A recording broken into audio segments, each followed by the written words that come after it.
بسم اللہ الرحمن الرحیم۔ عزیزان محترم، احادیث ہوں یا قرآنی آیات ہوں، آپ دیکھیں کہ خداوند عالم نے بھی ہمیں دعوت فکر کی دی ہے اور عقل سے کام لینے کی طرف توجہ دلائی ہے۔ ایسا نہیں ہے کہ انسان کو، مومنین کو، مسلمانوں کو خداوند عالم نے ایسی آزاد چھوڑ دیا کہ جو چاہے کرتے پھریں، نہیں، عقل سے کام لینا ہے۔ تو آپ دیکھیں کہ اگر آپ اس کو مشاہدہ کریں، اس بات کا دھیان بھی رہنا چاہیے کہ کبھی کبھی یہ سوال کیا جاتا ہے کہ عقل اور ادب میں فرق کیا ہے۔ تو یہاں پہ دیکھیں، میں آپ کو اس بات کی طرف متوجہ کرتا چلوں کہ عقل اور چیز ہے، ادب اور چیز ہے۔ کہ اس سلسلے میں اگر ہم روایات کا جائزہ لیں تو آپ دیکھیں کہ اسلامی روایات میں، اور ایک چھوٹا سا واقعہ میں آپ کی خدمت میں پیش کر رہا ہوں کہ جس روایت کی صورت میں اصول کافی کے اندر بھی بیان کیا ہے۔ امام رضا علیہ السلام اور امام محمد تقی علیہ السلام کے شاگرد رشید اور عظیم صحابی، جس نے 2 امام علیہ السلام کی صحبت اختیار کی، شاگردی اختیار کی، ان کے زمانے میں زندگی گزاری ہے۔ کون ہے وہ؟ ابو ہاشم جعفری۔ ابو ہاشم جعفری کہتے ہیں کہ ہم امام رضا علیہ السلام کی خدمت میں حاضر تھے اور کچھ دیگر افراد بھی موجود تھے وہاں خدمت میں، کافی لوگ آئے ہوئے تھے، جیسے آتی تھے کبھی کبھی امام علیہ السلام کے پاس۔ تو کہتے ہیں کہ ہم وہاں موجود تھے اور عقل کے بارے میں گفتگو شروع ہو گئی۔ تو ہر ایک نے اپنی اپنی رائے پیش کی، اپنا اپنا نظریہ پیش کیا، اور اس کے بعد پھر امام رضا علیہ السلام نے عقل کے بارے میں نہایت خوبصورت جملے بیان کیے جنہیں سن کر ہم حیران رہ گئے۔ آپ دیکھیں کہ امام علیہ السلام نے فرمایا کہ یاد رکھو، عقل وہ چیز ہے کہ عقل جو ہے وہ عنایت ہے پروردگار عالم کی جانب سے، کہ جسے خداوند عالم نے ہدیے کے طور پہ انسان کو عنایت کیا ہے۔ یہ عطائے پروردگار ہے۔ عقل انسانی جو ہے وہ خداوند عالم نے انسان کو عطا کی ہے اور سب کو عطا کی ہے۔ لیکن یاد رکھو، ادب کیا ہے؟ ادب انسان سے متعلق ہے۔ یعنی کیا مطلب؟ یعنی ادب کا تعلق انسان کی جستجو اور تلاش سے ہے، کہ اگر انسان، آپ کوشش کریں گے تو آپ باادب ہوں گے، اگر آپ کوشش نہیں کریں گے تو پھر آپ یاد رکھیں کہ آپ تہذیب حاصل نہیں کر سکتے، تہذیب نفس نہیں حاصل کر سکتے۔ آپ کو رنج و مشکلات کا سامنا کرنا پڑے گا، تب کہیں جا کے آپ اہل تمدن بنیں گے۔ تمدن آپ کو حاصل کرنا ہے، ادب آپ کو حاصل کرنا ہے، تب آپ کمال کے درجے پر پہنچیں گے۔ لیکن یہ بات ذہن میں رہے کہ عقل کے لیے آپ کو زحمت کرنے کی ضرورت نہیں ہے کہ ہم عقل حاصل کریں، نہیں۔ عقل پروردگار عالم نے انسان کو عنایت کی ہے، اسے صرف بروئے کار لانے کی ضرورت ہے۔ اور عقل دی کیوں ہے؟ عقل اسی لیے دی ہے خداوند عالم نے کہ ہم جس چیز کو حاصل نہیں کر سکتے تھے، خداوند عالم نے اسے عنایت کر دیا ہمیں، اور جس چیز کو ہمیں حاصل کرنا ہے اس کے لیے ہمیں پروردگار عالم نے ہمارے اوپر واجب کر دیا ہے، اور اس کے لیے ہمیں عقل دی ہے تاکہ ہم عقل کی روشنی میں تہذیب کو حاصل کریں، ادب کو حاصل کریں۔ بس یہ بات واضح ہو گئی کہ عقل جو ہے وہ پروردگار عالم کی عطایا میں سے ہے، عطا ہے، عنایت ہے، لیکن ادب ہر انسان کو خود حاصل کرنا ہے، تہذیب ہر انسان کو خود حاصل کرنی ہے۔ بس عقل اور ادب میں یہی فرق ہے کہ عقل پروردگار عالم کی طرف سے ہمیں خود بخود ملی ہوئی ہے، لیکن ادب آپ کو خود بخود نہیں ملا ہوا ہے۔ تہذیب آپ کو سکھانی ہے اپنے بچوں کو، تعلیم آپ کو اپنے بچوں کو دلانی ہے، تربیت آپ کو خود اپنے بچوں کی کرنی ہے، خود مجھے اپنے نفس کی تربیت کرنی ہے، خود آپ کو اپنے نفس کی تربیت کرنی ہے۔ یہ پروردگار عالم کی طرف سے ایک عنایت کہ جسے ہم عقل کی صورت میں کہا گیا ہے، کہ خداوند عالم نے انسان کو عقل دے کر اور پھر اس کی طرف متوجہ کر دیا ہے۔ قرآن میں بارہا و بارہا، جیسا میں نے پہلے درس میں بھی بیان کیا تھا کہ افلا یعقلون، افلا تعقلون، کہ تم لوگ عقل سے کام کیوں نہیں لیتے؟ تو عقل سے کام لینے کی خداوند عالم نے دعوت دی ہے، عقل حاصل کرنے کی دعوت نہیں ہے، عقل سے کام لینے کی طرف توجہ دلائی گئی ہے۔ اسی طریقے سے آپ دیکھیں کہ جو شخص تفکر کرتا ہے، غور و فکر کرتا ہے، آپ عقل سے کام لیں لیکن عبرت آموز، سبق آموز۔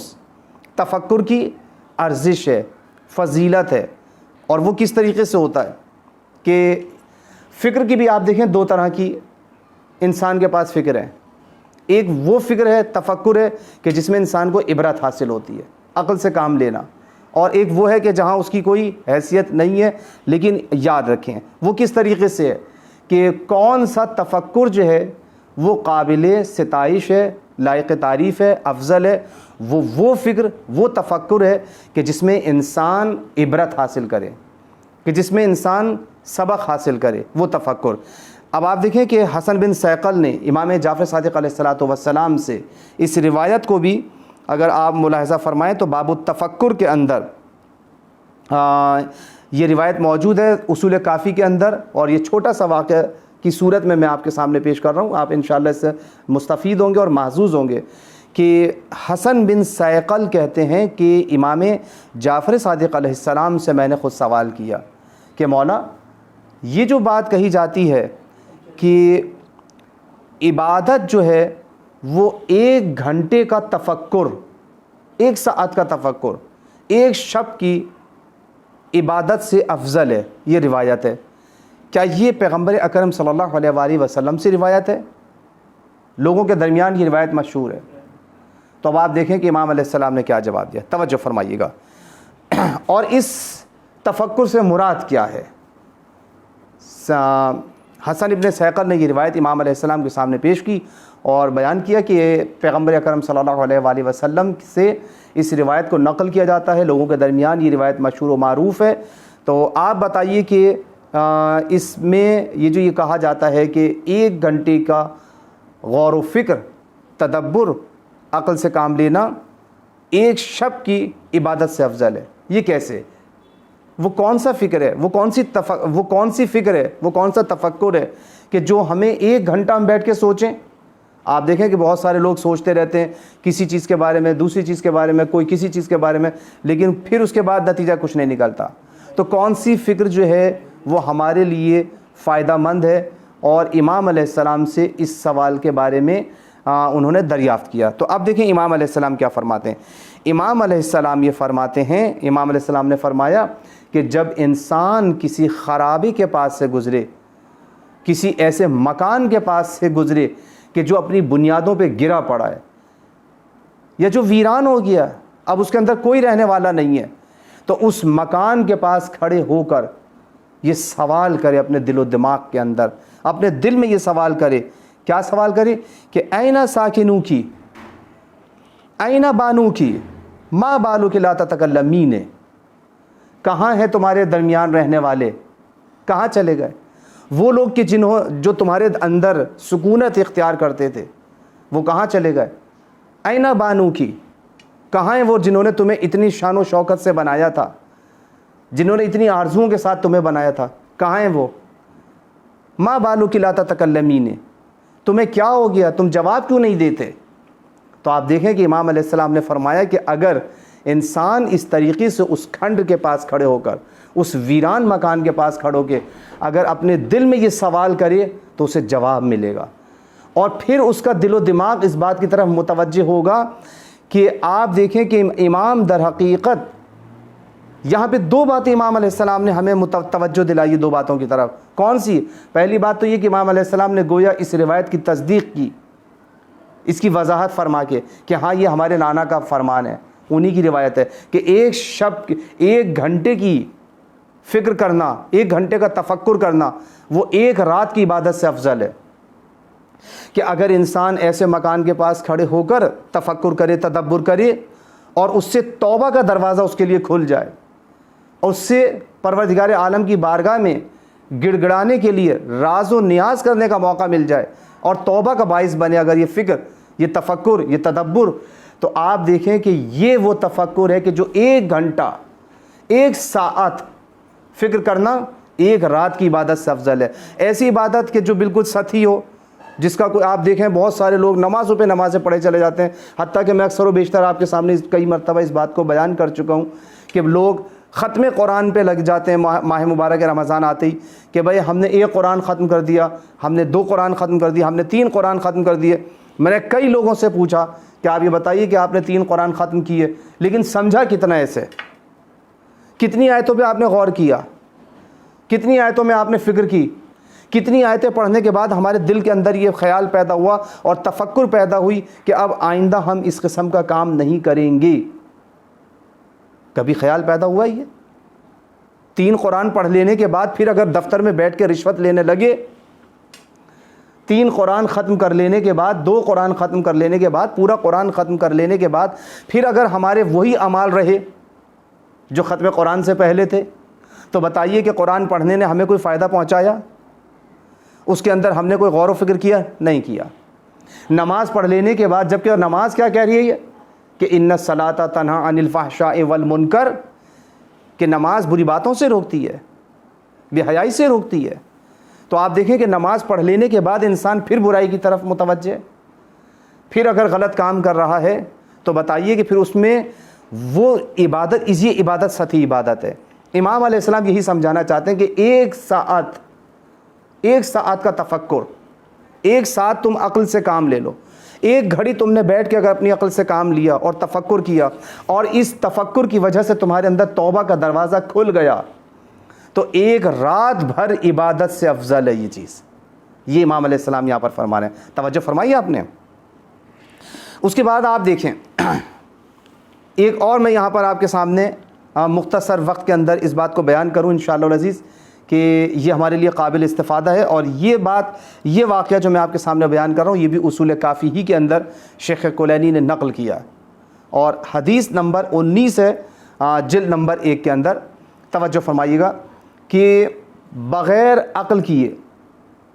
عقل سے کام لیے اگر انسان عقل سے کام نہیں لیتا ہے تو آپ دیکھیں کہ جو اس نے عبادت کی ہے وہ انسان کو ثواب تو دلا دے گی لیکن کمال کے درجے تک نہیں پہنچا سکتی۔ یہ ایک عجیب مسئلہ ہے۔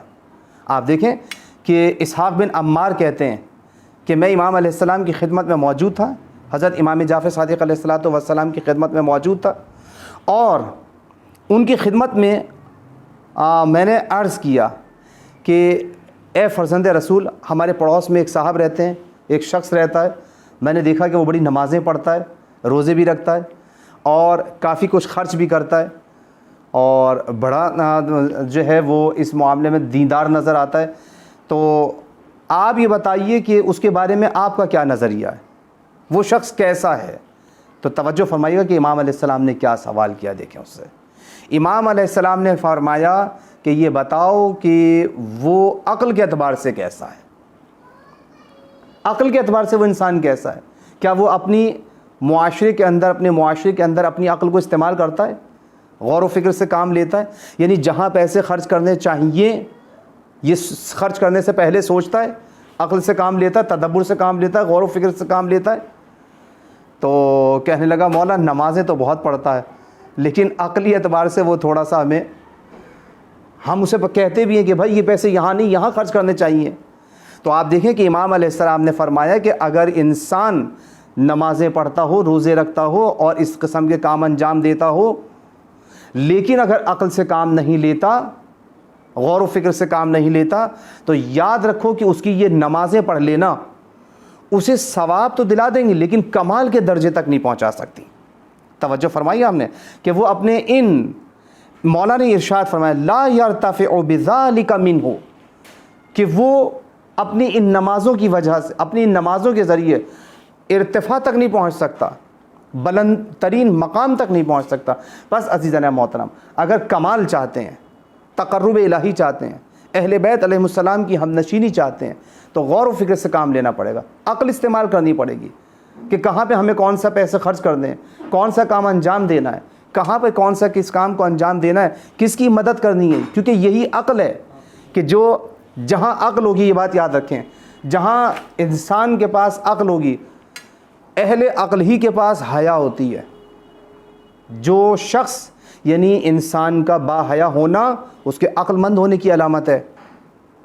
یہ جذباتی بات نہیں کہہ رہا ہوں میں، انسان کا با حیا ہونا، اور یہ بھی یاد رکھیے گا کہ انسان کا دیدار ہونا یہ بھی اس کے عقل مند ہونے کی دلالت ہے، دلیل ہے یہ اس کی کہ انسان عقل مند ہے۔ اور یہ بات ذہن میں رکھیں کہ جو شخص بے دین ہے،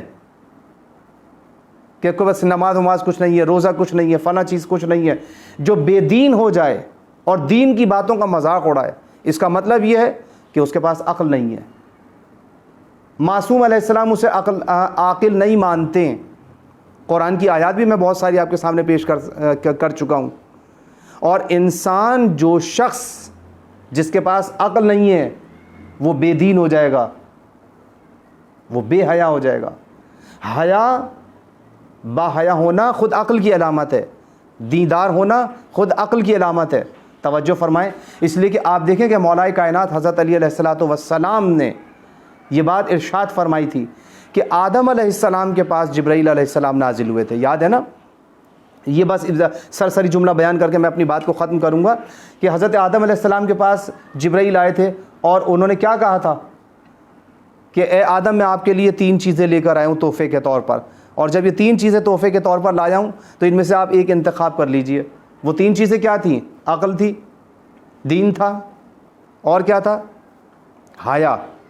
تو حضرت آدم علیہ السلام نے کس چیز کا انتخاب کیا؟ حیا کا انتخاب کیا؟ نہیں۔ دین کا انتخاب کیا؟ کہا نہیں۔ بلکہ کس چیز کا انتخاب کیا حضرت آدم علیہ السلام نے اس موقع پر؟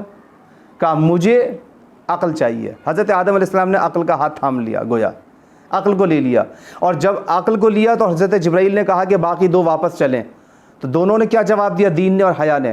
کہا پروردگار عالم نے ہمیں حکم دیا ہے کہ جہاں عقل رہے گی وہاں ہم دونوں کو ان کے ساتھ رہنا ہے۔